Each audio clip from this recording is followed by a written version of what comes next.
răng trâu chọc lau.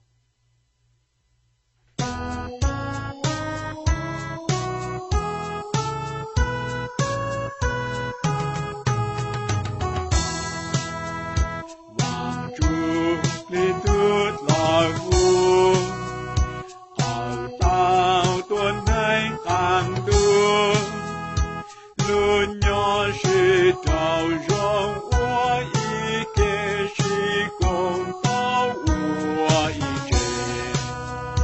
Truy hát tu mùa tu lúa, truy hát tu màn tu xua, hoàng trục lịt là hùn nhọn trơn trái trí bùn suốt là sĩ phai.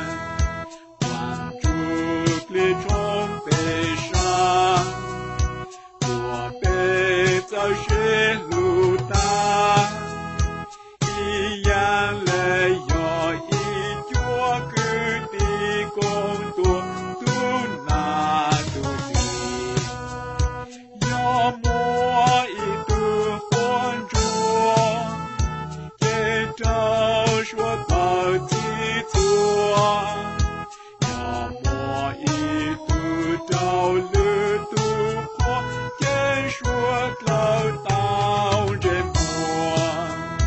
Hoàng trục lý tố bề tên, cho bên tu nước mong kê, nước hát của